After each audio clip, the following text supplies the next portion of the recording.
The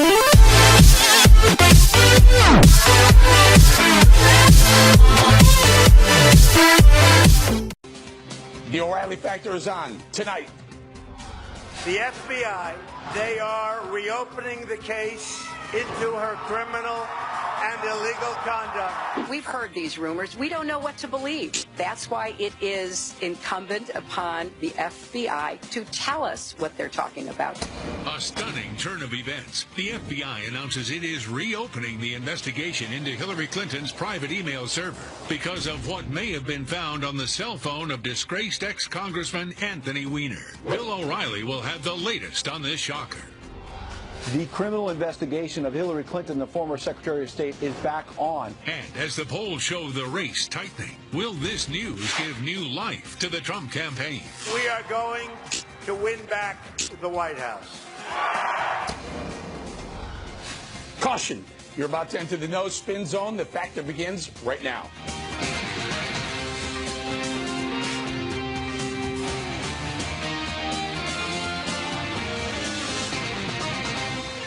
Hi, I'm Eric Bowling in for Bill O'Reilly. Thanks for watching us. Bill will join us in just a moment and throughout the hour with tonight's breaking news story, stunning new developments in the Hillary Clinton email scandal as the FBI announced it's reviewing newly discovered emails that could have a direct bearing on that case. The FBI's action resulting from a separate investigation into disgraced former Congressman Anthony Weiner, the husband of top Clinton aide Huma Abedin.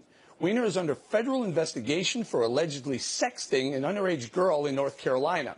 As part of the inquiry, the Bureau seized devices from both Weiner and Huma Abedin, where it discovered numerous emails sent and received by Abedin, apparently relevant to the Clinton email investigation. The FBI is not releasing many details yet, and it is unclear if any of those emails were between Abedin and Mrs. Clinton or if any of them contained classified information. But Donald Trump and his supporters certainly praise that decision. As you might have heard earlier today, the FBI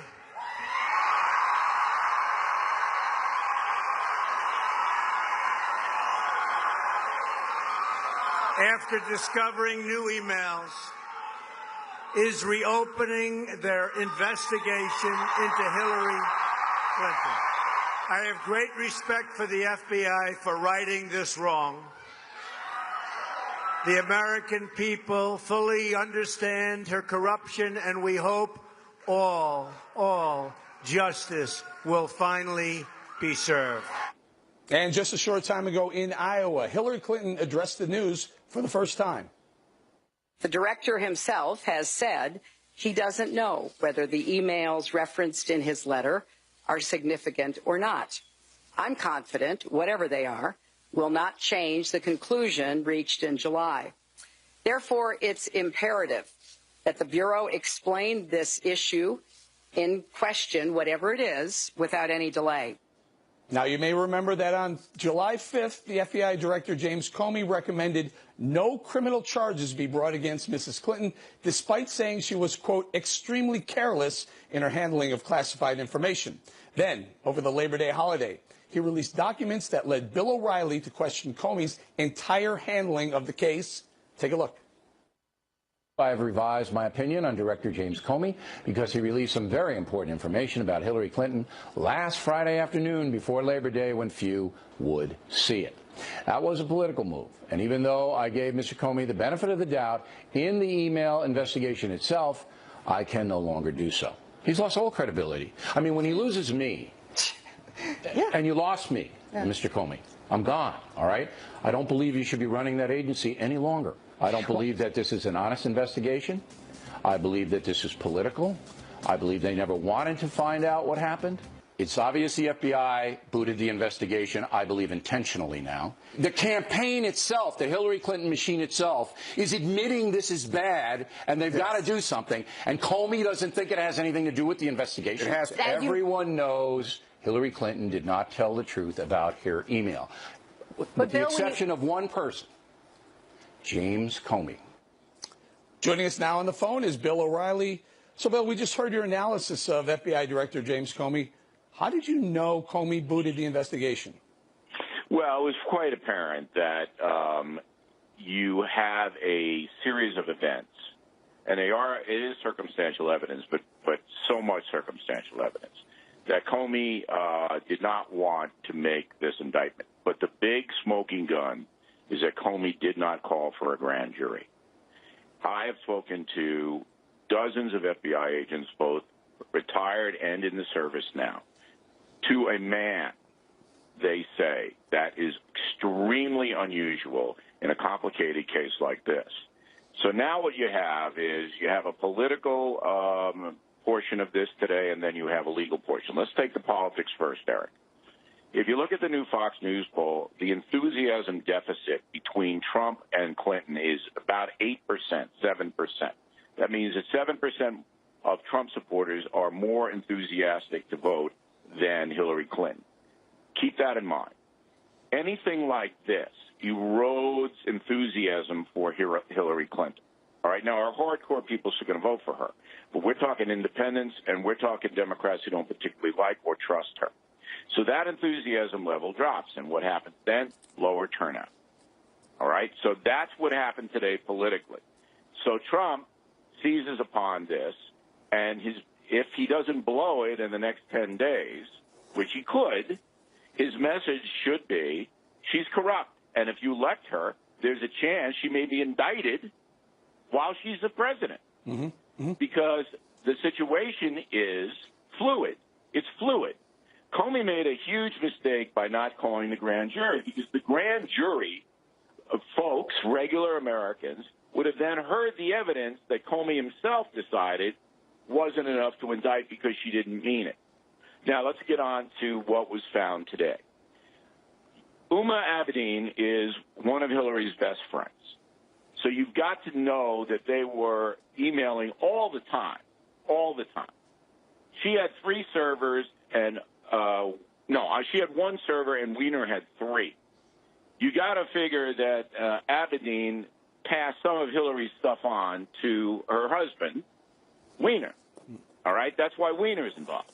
So the FBI goes in to investigate Weiner on this 15-year-old girl thing, and they see stuff from Uma Abedin coming to Weiner about Hillary Clinton. You have to assume this. This is an assumption I'm making. And then they go back and they look at Abedin's phone, and they see unbelievable amounts of emails from Clinton to Uma. Now, if you're the FBI and this is all benign, has nothing to do with national security or top secret, you don't do anything. If it's just, what are you doing tonight, what kind of dress you're going to wear, or look at this, Anthony, Hillary Clinton has a good idea to do X, Y, and Z, that's not going to rise. So you know there's something in there. Has to be. Yeah. Because Comey would never put his butt on the line. Now, here's the kicker. I talked to a very, very influential FBI guy the other day. He said there's almost a mutiny within the FBI over James Comey's behavior in this investigation. He says that so many agents are angry that Comey knows he's lost all credibility within the agency, and that if he didn't put this out, that they were going to go public with it, and that Comey's career would have been done. He had to put it out. That's not saying that she's going to be charged. I'm not saying any of that.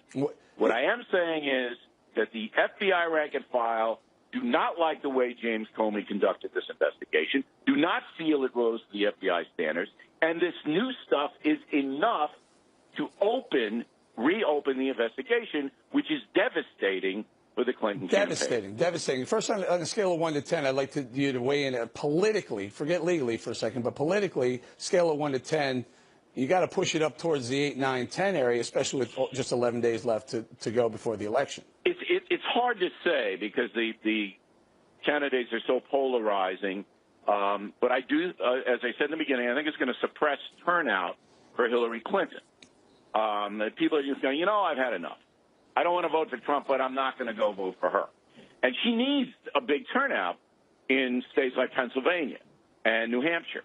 The other thing is that, politically speaking, Trump now can run with this for 10 days and raise the specter of absolute chaos if Hillary Clinton's elected and the FBI then finally does convene a grand jury, because it's reopened now. They can do that now, and the pressure is going to build on them. And the final thing is the far left is going crazy.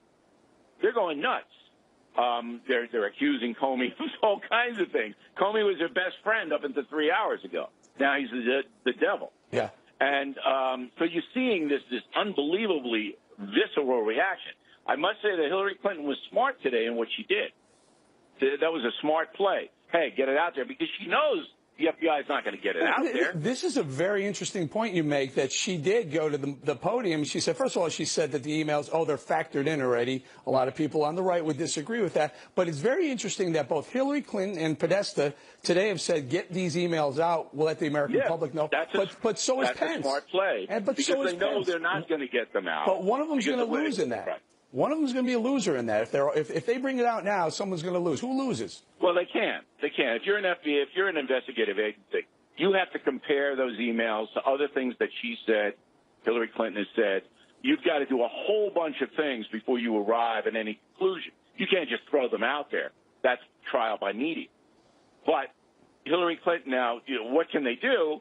They're going to have to say, look, we didn't do anything and we want this all out, hoping that they can go up to Election Day and people will buy that. And I'm not saying whether it's true or not. I'm not. I'm just saying that right now Trump has the advantage. If the Trump campaign then zeroes in on corruption in the next 10 days. You know, very interesting you say that, because we have Kellyanne, Conway, senior advisor to the Trump campaign, coming up. Bill, I want to say thank you very much. We're going to check back in with you in a little bit later in the program to get your assessment of how this story will develop over the weekend, looking forward. And we're also waiting Donald Trump at his rally in Cedar Rapids, Iowa. We'll take you there as soon as he begins. But next on the rundown, as I said, Trump campaign manager Kellyanne Conway joins us with reaction to today's extraordinary developments moments away.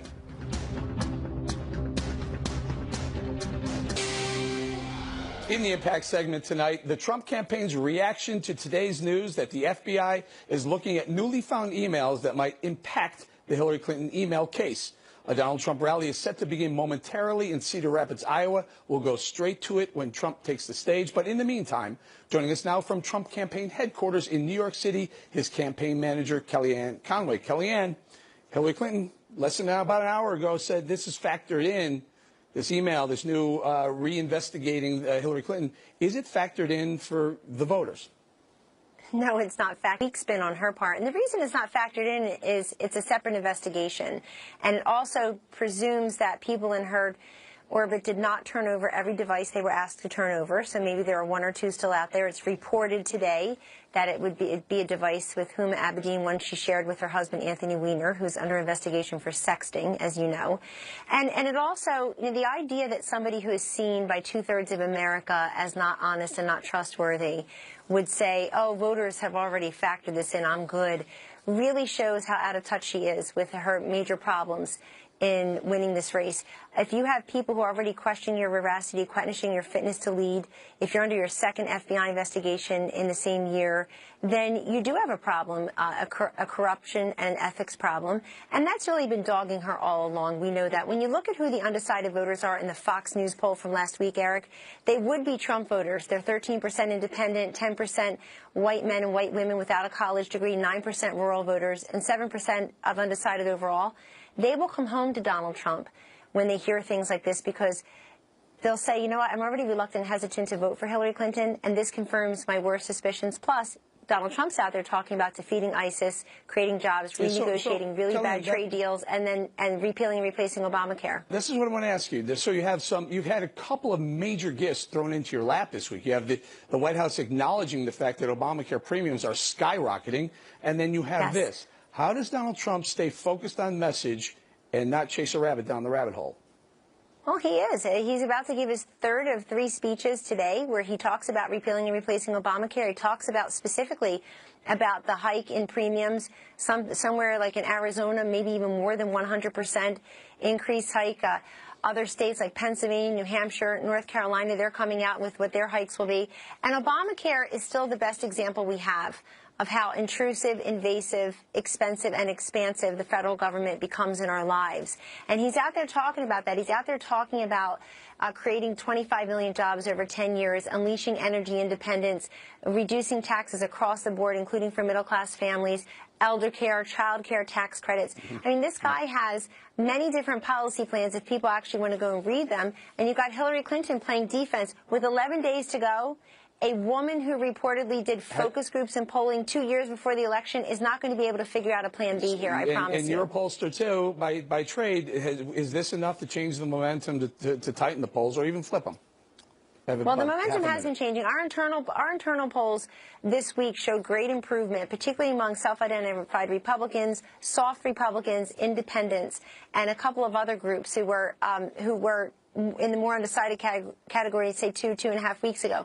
The other thing you're seeing is in national polls like the ABC News Washington Post poll, Donald Trump was -12 on Sunday. Today he's -4. I think that poll will continue to go in his direction. We like the momentum, the trend lines, and we like the fact, Eric, that despite everybody saying the race is over, she won, he still gets these historically large crowds, and he still is able to take his message to the voters. He wrote a $10 million check to himself today. The polls are tightening, and Hillary Clinton's on defense. It's a good day. Kellyanne, I got to leave it right there. Thank you very much. And joining us now from Phoenix, Democratic Congressman Ruben Gallego, a Clinton campaign senator. Congressman, heavy lifting this week, especially today. This is a big bombshell story. Well, we're excited here in Arizona. We will be seeing Secretary Clinton this coming Wednesday. We're a swing state this year because of the historic, horrible candidacy of Donald Trump and the good candidacy of Secretary Clinton. So we feel good here in Arizona. Okay, so Hillary Clinton came to the microphone about an hour ago and said this new email investigation is factored in. You buying that? We certainly think so. Here in Arizona, we've been hitting the doors, talking to thousands and thousands of citizens, and what we are hearing is they're focused on the issues, and the issues that matter to them are not email issues. They're the everyday bread and butter. Who's going to get me a job? Who's going to help my kids go to college? And for that reason, right now, Secretary Clinton is winning in Arizona, a traditional red state. Yeah, but don't you think it actually, this new investigation, don't you think that goes to her character, her decision-making? I mean, she's kept Uma Abedin very close, knowing for the better part of the last 3 years, Anthony Weiner, Carlos Danger, has been, playing around with emails, getting in trouble. I think it's just unfair for this to be characterized as it is right now. This email was not on her server. The director has been a little vague about them. He should come out and actually clarify this even more. But this whole issue has been exploited by the Republican Party as well as the Trump campaign. What are you suggesting with FBI Director Comey? What do you think his motives are? Oh, I don't think he has any nefarious motives, but I do think that it is incumbent upon him, since people are very confused, to come out and explain exactly what he means. The letter was too vague, and that's why it's been exploited by the Trump campaign and by a couple of the Republican members of Congress that got this. He put this to sleep. He recommended no indictment, no further investigation by the DOJ months ago, and now for him to take the very, very massive step of saying, let's start re-examining some of these. We found new information. There's got to be some there, doesn't there? Well, it's incumbent upon him not to just stay silent and actually explain himself. And this is why the Hillary campaign has been very clear that they want him to explain more and fully release all the information as fast as possible. But he said new evidence. They have nothing to hide. He said specifically new evidence pertaining to Hillary Clinton's email. We already knew they had an investigation into Anthony Weiner and his sexting with an alleged underage woman. It's incumbent upon him to actually explain more fully what's going on. Are you sure you want that? And the Secretary Clinton has been very clear. Doing you a favor by waiting until there's only 11 days left. Secretary Clinton has been very clear that she has nothing to lose here. She has nothing to hide. And we know when this is fully put out into light that it would be, again, another twist down the rabbit hole that Trump, the Republicans, are going on, because they historically have the worst candidate in history of presidential candidates right now running and losing, mind you. Well, that may be the case, at least as far as the Real Clear Politics average is, but they had been tightening, and then 2 days ago you have this new Obamacare, massive increase in Obamacare rates across the country, and now you have this momentum maybe turning in the other direction at really the worst time, no? No, I sincerely doubt that. When Donald Trump has to come to Arizona with about 9 days left to the election, a state that has voted traditionally Republican for the last 20 years, he's in trouble. His pathway to victory is slim to non-existent, and we know that as the Democratic Party and with Secretary Clinton that we're surging. So, you know, he's going to latch on to this last bit of just lies and slander, but it's not going to do him any good. He is the worst candidate, and he's a very dangerous candidate. Well, and you were dodging the questions very nicely. This is no spin zone. Good to see you, Eric. Thank you again for having me. Congressman, thank you very much. Up next, if today's email investigation news wasn't bad enough for Hillary Clinton, new problems around the Clinton Foundation may be creating the perfect storm of trouble for her campaign. Right back with that.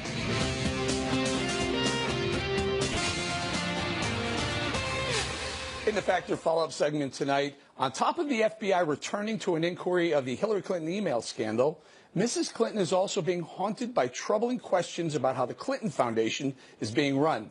For those of you who missed it yesterday, O'Reilly delivered an especially powerful talking points memo on the subject.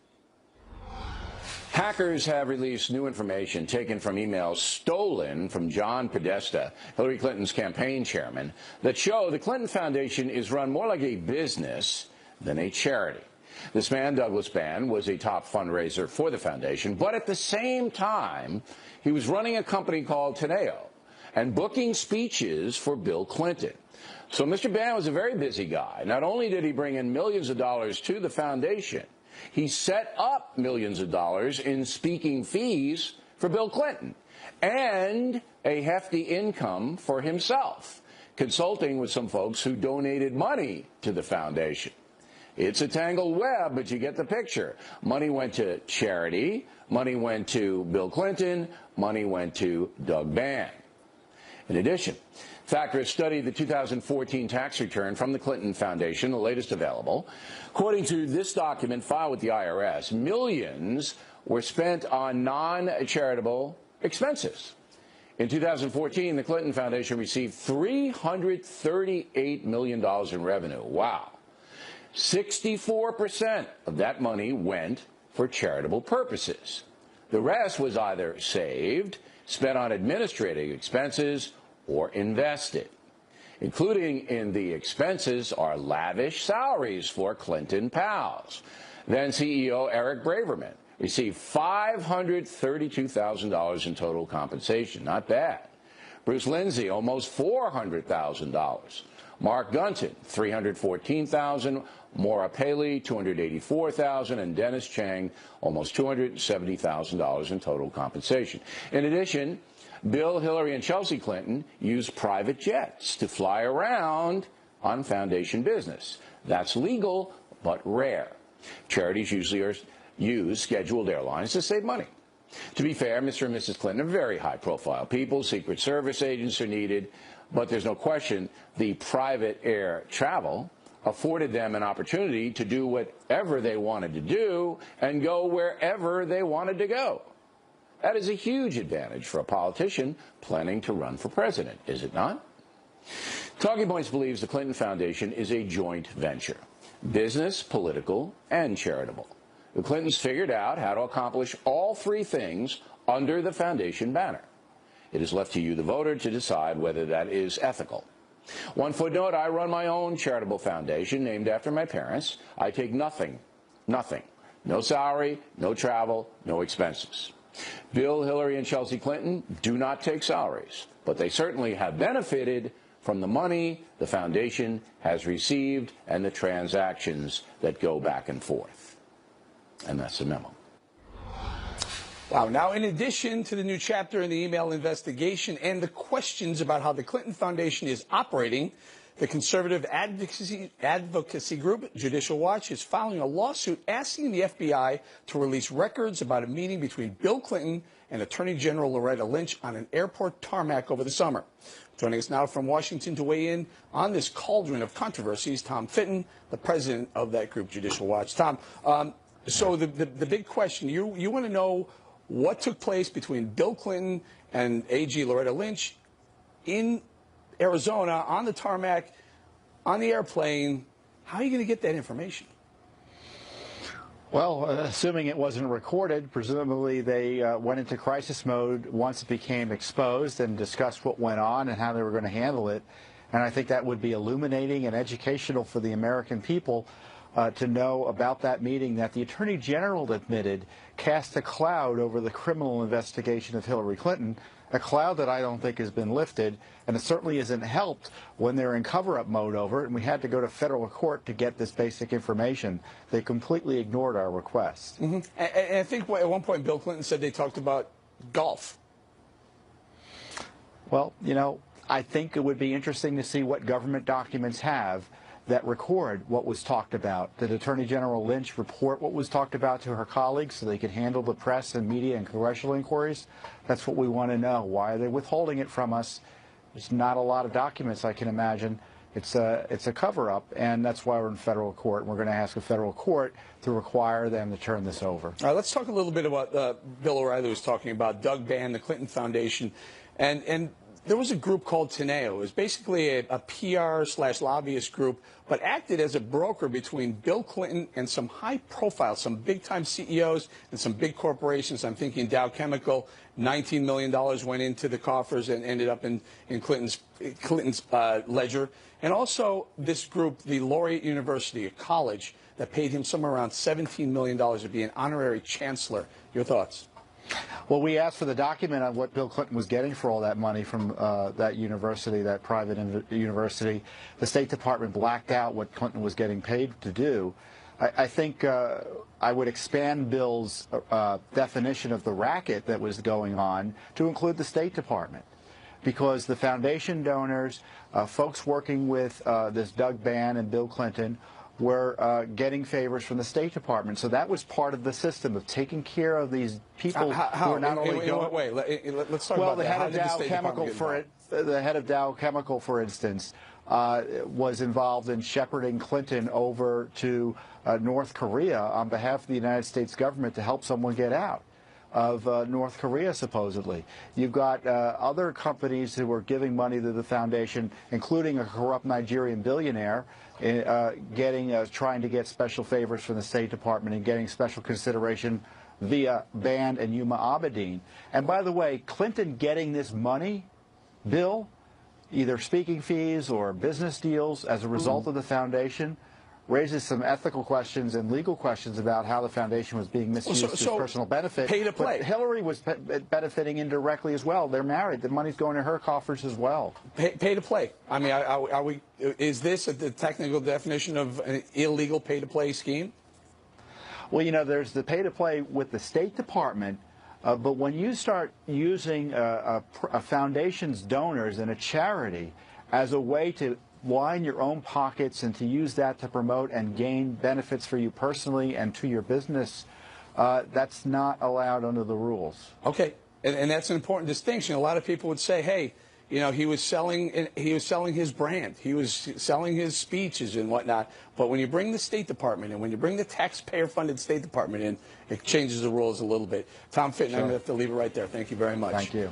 A quick footnote, there's a new Contributing Factor podcast up on BillO'Reilly.com and iTunes featuring an interview with James O'Keefe about how he made his undercover videos that showed Democratic Party operatives discussing how to promote violence at Trump rallies and voter fraud. You want to check that out. Also, Donald Trump expected to take the stage in Cedar Rapids, Iowa momentarily. We'll take you there live when it happens. But coming up, how big an impact will today's news on the Clinton email investigation have with voters? We'll take a hard look at that right after this.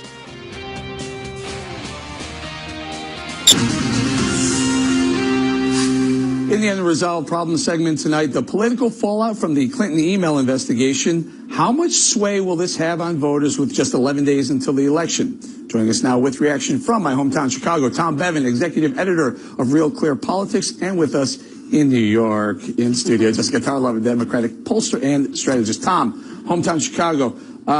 The momentum started to change in your average. It got as high as 6 or 6.5 or so a few days ago, and it tightened to 5. Will this help it tighten even further, and how much further?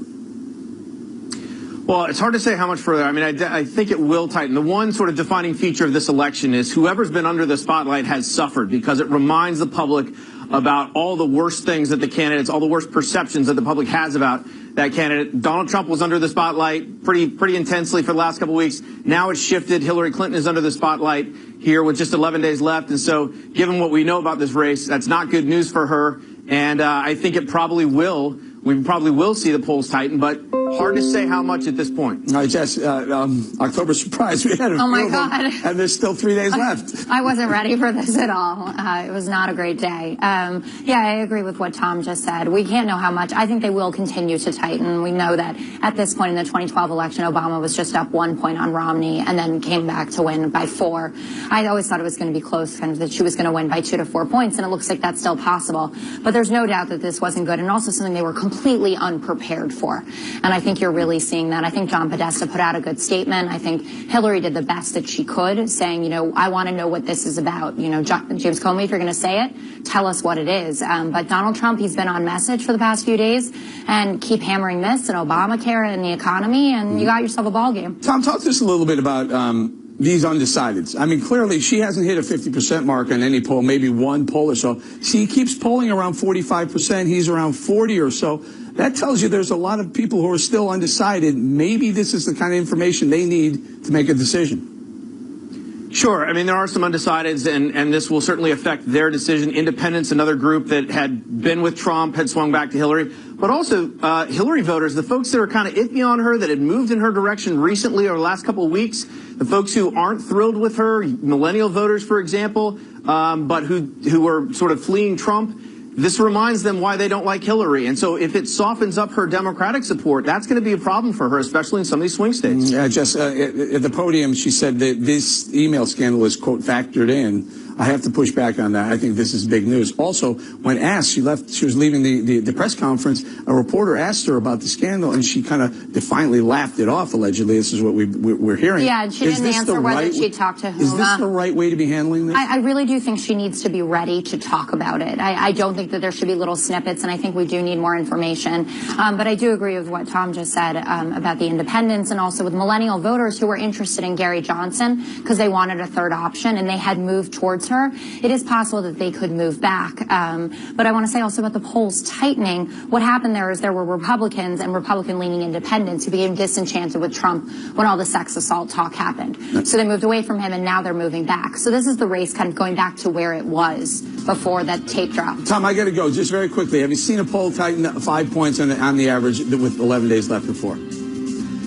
Well, we just saw this Washington Post poll that came out. The tracking poll was 12 points a few days ago. Now it's 4. So this race is still fluid. Okay. Leave it right there, Tom. Jessica, thank you very much. When we come right back, inside the Clinton campaign as they react to today's bombshell news. Stay with us.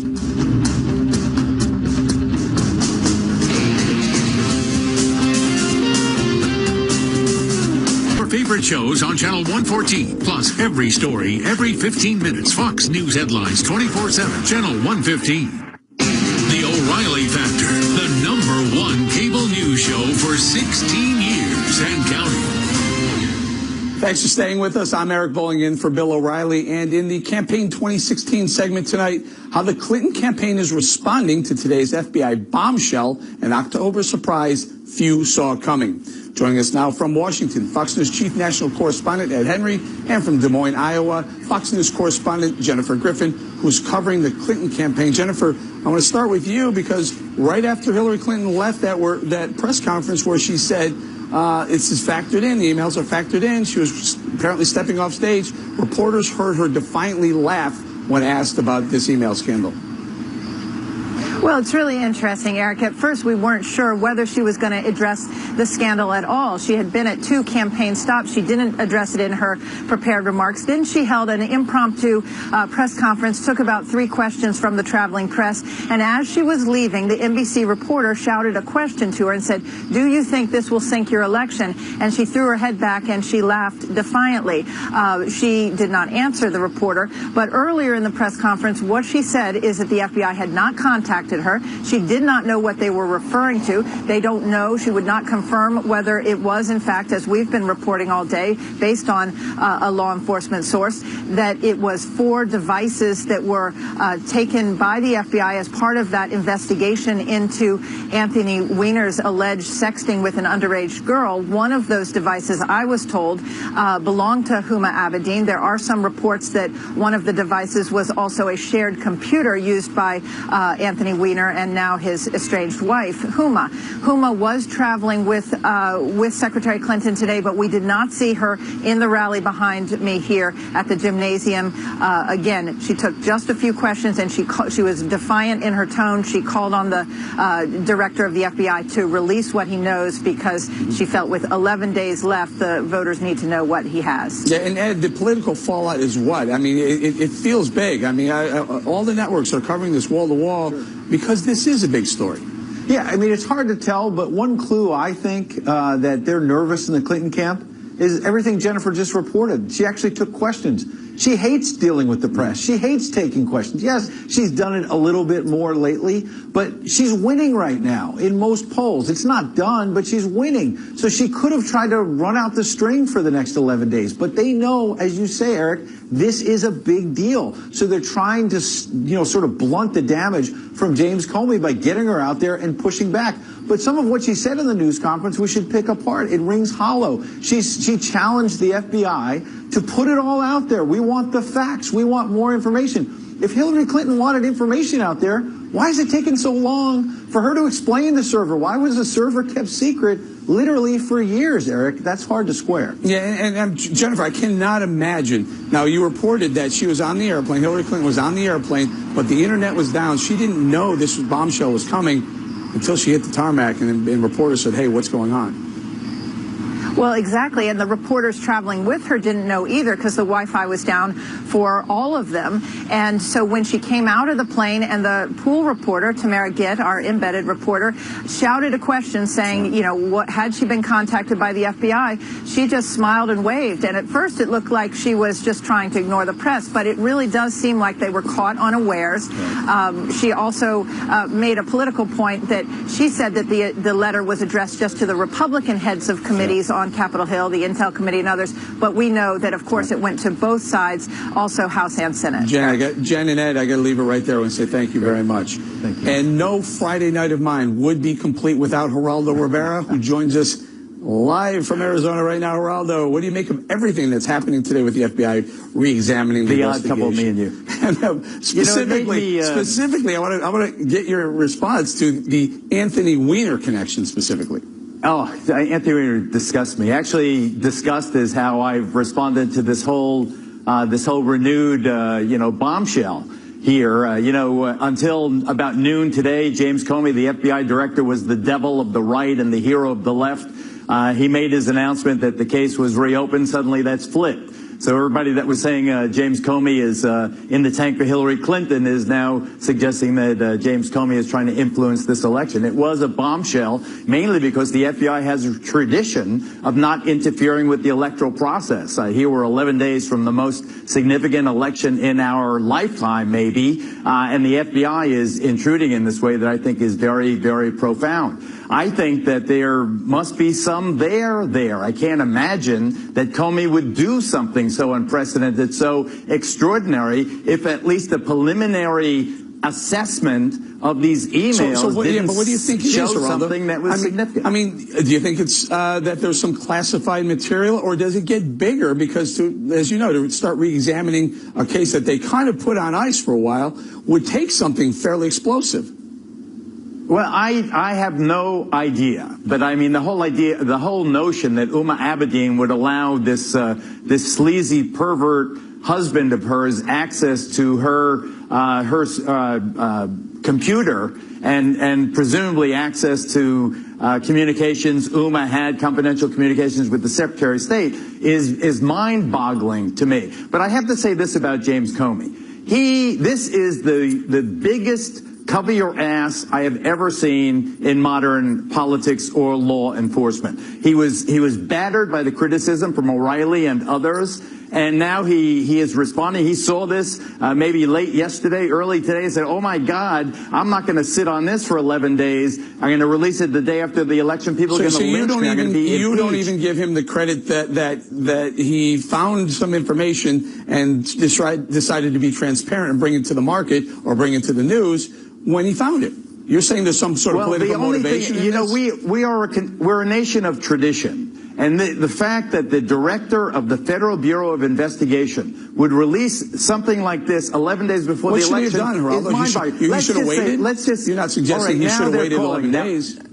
Now Hillary and Podesta on that side, the Republicans in Congress, Trump and Pence on the other side, are saying, okay, what do you got? Let's release it. What's Comey going to do now? Now you're 11 days out. So tomorrow is Saturday, Sunday. So now on Monday you're going to do it 7 days, 8 days before the election. Why would he respond to Podesta's demand to release stuff? It's evidence. You're a litigator. You investigate. You compile the evidence. Let me answer. I don't believe it is possible for Comey to release the information that right and left are now calling for. Why? Are you going to release this now 8 days, 7 days, 6 days, 5 days, 4 days before an election? Are you really is the director of the FBI really going to determine who the 45th president of the United States is? That's why I am baffled by this. I'm disgusted by this. And it brings me to the point where I feel like abstaining from this election. All right. You're going to have to leave it right there. Geraldo, have a great time in Arizona. Up next, Bill O'Reilly will rejoin us to tell us what to watch for this coming weekend. Don't go away.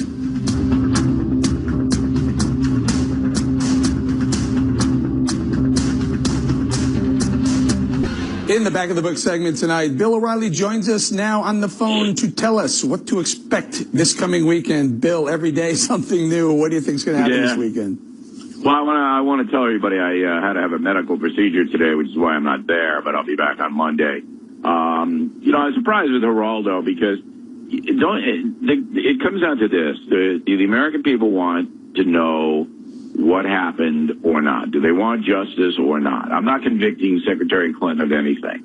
I don't believe that the FBI did a honest investigation into her email situation. And again, I'll reiterate what I said at the top, that they should have called for a grand jury and presented evidence to other people. That's the way our system works, not just have James Comey make this unilateral situation. And then with the appearances of impropriety that we know about Loretta Lynch and Bill Clinton, now we know that Justice Department officials were having dinner with John Podesta. I mean, there's all kinds of stuff that never should have happened, yet guys like Geraldo are saying, well, this is terrible, 11 days out. Hey, I want to know the truth, So this weekend is a very important weekend for Donald Trump because Trump now has to pivot away from personal grievance, and just hammer home that he believes that his opposition is corrupt and that if elected, this corruption will continue, and it could. If the FBI, uncovers more things and she's elected, then it's Tim Kaine, eventually. Yeah. So there's a lot for the American voter to consider here. But I caution everybody by convicting in the media, don't do that.